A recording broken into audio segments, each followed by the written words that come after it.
So hello বন্ধুরা, এটা একটা নতুন আপডেট, নিউ একটা লেটেস্ট আপডেট দেওয়ার জন্য এই ভিডিওটা করা। তোমরা সবাই আর কি জানো যে এখন ইন্ডিয়ান ফুটবলের একটা খুবই খারাপ অ্যান্ড ডিফিকাল্ট একটা টাইম আর কি যাচ্ছে। আইএসএল অ্যান্ড আই লিগ হবে কি হবে না, একটা খুবই আনসার্টেন একটা কন্ডিশনে এসে পর্যন্ত দাঁড়িয়েছে। আইডাব্লিউএলটা স্টার্ট হবে, ডাব্লিউএল এর কনফার্মেশন অলরেডি এসে গেছে। সো সেইটা স্টার্ট হবে, but without any commercial partner. এবার মেন্স ফুটবল লিগের আইএসএল আর আই লিগটা নিয়ে যেই আনসার্টেনিটিটা রয়েই গেছে, এখনও আছে। তো সেইটা রিগার্ডিং রিসেন্টলি একটা রে অফ হোপ এসছে, একটা আশার আলো আমরা দেখতে পেয়েছি। কারণ কিছুদিন আগে একটা মিটিং হয়েছিল এআইএফএফ প্রেসিডেন্ট অ্যান্ড আমাদের আইএসএল কিছু ক্লাবদের রিপ্রেজেন্টেটিভদের নিয়ে, যেখানে ক্রীড়া মন্ত্রকও প্রেজেন্ট ছিল। সো একটা মিটিংয়ে এইটা আইএসএ ক্লাবদের কাছে রাখা হয় যে জানতে চাওয়া হয় যে যদি লিগটা তারা অ্যান্ড এএফএফ মিলে যদি করতে চায়, তো তাদের কি দাবি আছে, কি টার্মস অ্যান্ড কন্ডিশন তারা পেশ করতে চায়, আর সেইটা জানার জন্য সেইটার একটা জানার জন্য তাদেরকে আর কি বলা হয় আপনারা বলুন তাহলে কীরকমভাবে কি আমরা মানে আয়োজন করতে পারবো লিগটা। তো সেই রিগার্ডিং একটা মিটিং করা হয়েছিল গতকাল। সেইটার একটা লিস্ট করে একটা লেটার এআইএফএফ প্রেসিডেন্টকে এবং ক্রীড়া মন্ত্রকের কাছে প্রেজেন্ট করা হয়। আইএসএলের ক্লাবসরা সেটাকে প্রেজেন্ট করে, আইএসএলের 9টি ক্লাব সেটাতে সাইন করে, 9টি ক্লাব সাইন করে, মোহনবাগান ইনক্লুডিং। কিন্তু ইস্টবেঙ্গল সেটায় সাইন করে না। এটা আপনারা অলরেডি সবাই জানেন যে ইস্টবেঙ্গল এর আগেও অনেক এআইএফএফ এর কাছ থেকে চিঠি পেয়েও সেগুলোতে সাইন করেনি, বিভিন্ন অনেক লেটার অ্যান্ড অলে। সো এটা ওদের কাছে নতুন কিছু নয়, এটাতে ওরা সাইন করেনি, ওনাদের দাবি কিছু একটা পার্সোনাল ব্যক্তিগত কারণে হয়তো সাইন করেনি। আর এইটাও শোনা গেছে, বলতেছে মানে ইস্ট বেঙ্গল ক্লাব রাখছে যে তারা পার্টিসিপেট করবে লিগে, বাট কোনো লিগ অ্যারেঞ্জমেন্ট বা আয়োজক হিসেবে তারা সেইখানে ইনক্লুডেড থাকবে না। যাই হোক, সেটা তাদের ব্যক্তিগত কারণ। আর বাকি যেই ক্লাবগুলো আছে সেইগুলোর নাম আমি রিভিল করছি না। তো বাকি যেই 9টা ক্লাব আছে ইনক্লুডিং মোহনবাগান, এটা সেই লেটারে সাইন করে তারা তাদের টার্মস অ্যান্ড কন্ডিশন ইনক্লুডিং সব কিছু সেইটা কেন্দ্রীয় ক্রীড়ামন্ত্রক এবং এআইএফএফকে কালকে প্রেজেন্ট করে। সেইটার মধ্যে কি কি ইনক্লুডিং আছে, আইএসএল ক্লাবসদের আন্ডারে কি কি থাকবে, আর মানে কি কি রাইটস অ্যান্ড অল তারা হোল্ড করবে, আর মানে লিগটা চালাবার জন্য, আর এআইএফএফ কি কি হোল্ড করবে, সেগুলো আপনাদের কাছে আমি তুলে রাখবো।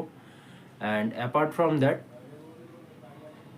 এই লেটারটা অ্যাকসেপ্টেন্সের ওপরেই ডিপেন্ড করবে আমাদের লিগটা কবে থেকে স্টার্ট হবে। কারণ আইএসএল ক্লাবসরা বলেছে, কারণ এই ইয়েটার ওপর অ্যাকসেপ্টেন্সের ওপর ডিপেন্ড করবে, লেটারটার অ্যাকসেপ্টেন্সের ওপর ডিপেন্ড করবে লিগটা স্টার্ট হওয়ার। সো আইএসএল ক্লাবসরা বলেছে যে যত তাড়াতাড়ি আর কি জিনিসটা অ্যাকসেপ্ট হয়ে যাবে, তো তত উইদিন সেটার যেদিন অ্যাকসেপ্টেড হবে, তো সেইটার পরবর্তীকালের 45 ডেজের মধ্যে আর কি আমাদের লিগ স্টার্ট হয়ে যাবে। সো আমি আপনাদেরকে বলছি কি কি এইখানে টার্মস অ্যান্ড কন্ডিশন তুলে ধরা হয়েছে, এআইএফএফ এর আন্ডারে কী কী থাকবে, আর আইএসএল এর ক্লাবসরা কী কী রাইটস অ্যান্ড অল হোল্ড করবে। সো এআইএফএফ এর আন্ডারে কী কী থাকবে সেগুলো আমি প্রথমে ব্যাখ্যা করে দিচ্ছি।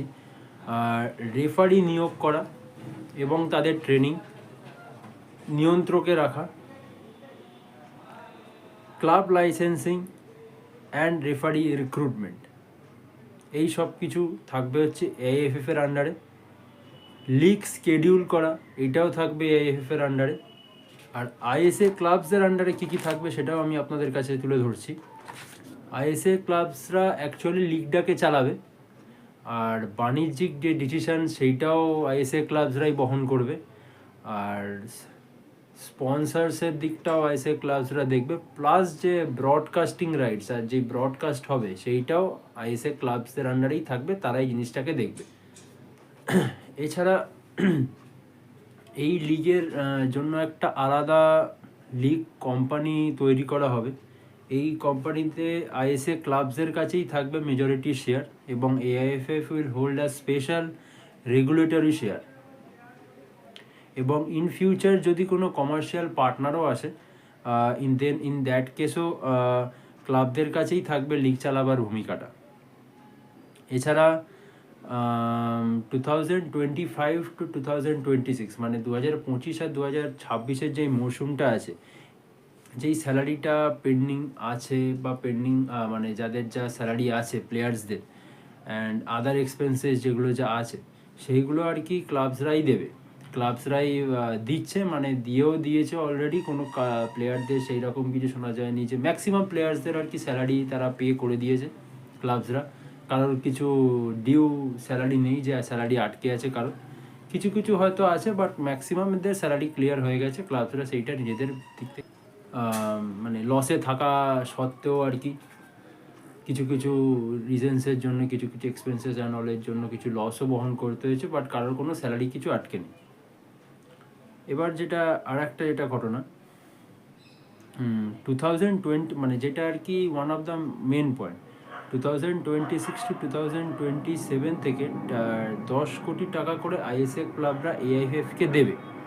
এই টাকা ব্যবহার কিসে হবে সেইটা একটা কোয়েশ্চেন। তো সেইটার ইয়েতে মানে পরিপ্রেক্ষিতে ব্যাখ্যা করা হয়েছে যে 10 কোটি টাকা করে প্রতি বছর, মানে 10 কোটি টাকা কোনো একটা নির্দিষ্ট ক্লাব দেবে না এআইএফএফকে, সম্পূর্ণ যারা প্রেজেন্ট আছে যে কটা ক্লাব, সেই কটা ক্লাব পুরো ইয়ারলি একটা অ্যামাউন্ট এআইএফকে দেবে, সেটা হচ্ছে 10 crore। তো এইটা কিসে ব্যবহার হবে? এইটা ব্যবহার হবে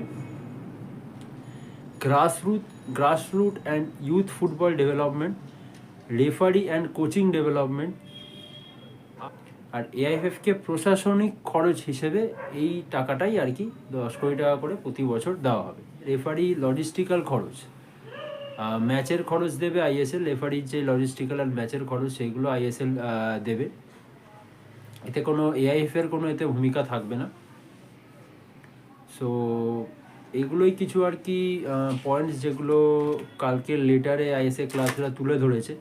আর এআইএফএফ অ্যান্ড আইএসএ ক্লাবসরা দুজনে মিলে যে লিগটাকে চালাতে চাইছে, সেগুলো কীরকমভাবে কী করা যায় সেইটারই আর কি ব্যাখ্যা করে একটা লেটার প্রেজেন্ট করা হয়েছে, যেটা লিড করছে আর কি আমাদের মোহনবাগান ক্লাবের সিও রিপ্রেজেন্টেটিভ বিনয় চোপড়া।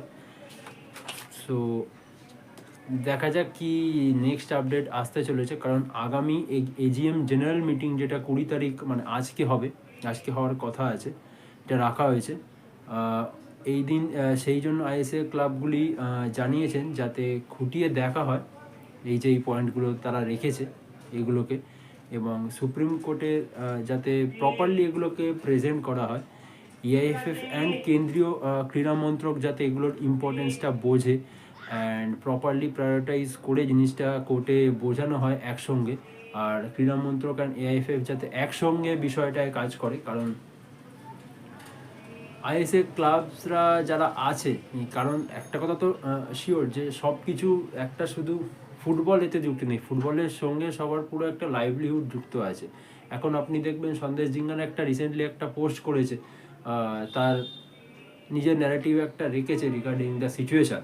তো সেইটা একদমই ন্যাচারাল, এরকম বাকি অনেক প্লেয়ার্সরাই রেখেছে। প্রবীর দাস রিসেন্টলি একটা ভিডিও আপলোড করেছিল, সে তার পার্সপেক্টিভটা জানিয়েছে। তো সেটা সম্পূর্ণই ন্যাচারাল, অ্যান্ড 99% সবাই এই কমন একটা ওপিনিয়ন অ্যান্ড এটাই শেয়ার করছে। তাদের যেই বিষয়টা আছে, তাদের যে ওপিনিয়নটা আছে, তাদের যে সিচুয়েশানটা এখন, এটা সবারই কমন আর কি। কারণ দেখুন, একটা প্রফেশনাল একটা ফুটবল প্লেয়ার সে খেলছে, সাথে তো আরও বিষয় তার সাথে যুক্ত আছে। তার স্যালারিতে তার ঘর চলছে, প্লাস যেই গ্রাউন্ড স্টাফরা আছে সেটারও একটা স্যালারিতে তাদের ঘর চলছে, প্লাস যেই physio, medic department, coaches and all সব কিছুই ডিপেন্ডেন্ট আছে, সব কিছুই নির্ভর করছে এই লিগটা চলার ওপর। সো জিনিসটা একটা যদি আটকে থাকে তো খুবই একটা ডিফিকাল্ট, একটা খুবই খারাপ জিনিসের দিকে যেতে পারে। যদি লিগ ইনকেস না হয় তো ফিফা হয়তো ব্যানও করতে পারে। অনেক দিক থেকেই অনেক একটা নেগেটিভ দিকেই চলে যাবে ব্যাপারটা যদি ইনকেস লিগ আয়োজন না হয়। তো এই বছর যেহেতু একটা এরকম একটা সিচুয়েশান, একটা এআইএফের গাফিলতির জন্য ব্যাপারটা হয়েছে, অনেক কিছু ডিলে করার জন্য হয়েছে। কারণ যখন আপনি দেখছেন যে আপনার কন্ট্রাক্ট শেষ হচ্ছে এই ইয়ারেই, যখন কন্ট্রাক্ট করা হয়েছিল তার, যখন দেখছেন 2025 সালেই শেষ হচ্ছে আপনার, তার 2-3 বছর আগে থেকে জিনিসটাকে নিয়ে সিরিয়াসলি দেখা উচিত ছিল। কন্ট্রাক্ট রিনিউয়াল হোক বা অন্য বিডার খোঁজা হোক বা অন্য বিডারের সাথে মার্চ করা হোক, সেইগুলোকে যাই করার, যেই নেসেসারি করাগুলো মানে করণীয় ব্যাপারগুলো ছিল, সেগুলো আরও 2-3 বছর আগে থেকে জিনিসটাকে দেখা উচিত ছিল, যেগুলো এআইএফএফ করেনি। তার গাফিলতির কারণে আর কি পুরো ফুটবল একটা সিচুয়েশন, ইন্ডিয়ান ফুটবল সিচুয়েশন একটা খারাপ দিকে গেছে, আর সবাই এটার জন্য সাফার করছে এখন। সো আমি চাই যে নেক্সট টাইম থেকে ইন ফিউচার একটা প্রপার পার্সপেক্টিভে ব্যাপারটাকে রাখা হয়, প্রপারলি দেখা হয়, and taking into consideration with each and every point. I hope and I request the AIFF committee and all the persons who are involved into this decisions making, they should take a proper action, and from next time onwards this lack of sincerity and lack of management should not happen, because it's making a huge difficulties and huge problem from all aspects in the life of football players, coaching staff, medic department, physio department, and other ground staffs as well. So I believe that this year will be remembered as a very difficult and very bad year in terms of Indian football, because due to this problem that has arisen in the management to organize this I League, each and men's and women's both, respectively, both football leagues. Somehow, fortunately, the IWL will be starting without any commercial partner as well, but I-League and ISL are still uncertain. It's all depending upon the meeting that will be happening today itself. আমি সেইটার উপরে বাকি আপডেটটা আপনাদের সাথে share করব। তো এইগুলোই কিছু আপনাদেরকে জানানোর ছিল, বলার ছিল। দেখা যাক আজকে কী আসতে চলেছে, কি মিটিংয়ে কি হচ্ছে না হচ্ছে, সেইটার খবরটা আপনাদের জানাবো। সো ফিঙ্গার ক্রসড, বিলিভ করছি, ফেথ রাখছি, হোপ করছি যে যাতে আইএসএলটা অ্যাটলিস্ট যেরকমভাবেই যাই হোক, অনুষ্ঠিত মানে এবছর আয়োজনটা করা হোক, পরের বছর থেকে প্রপারলি যেরকম বিগত বাকি কিছু বছর ধরে হয়ে আসছে সেরকমভাবে নেক্সট ইয়ার থেকে যাতে আরও বেটার করানোর একটা প্রস্তুতি করা হয়, প্রপারলি ম্যানেজ করা হয়। সো লেটস সি কী হয়, দেখা যাক।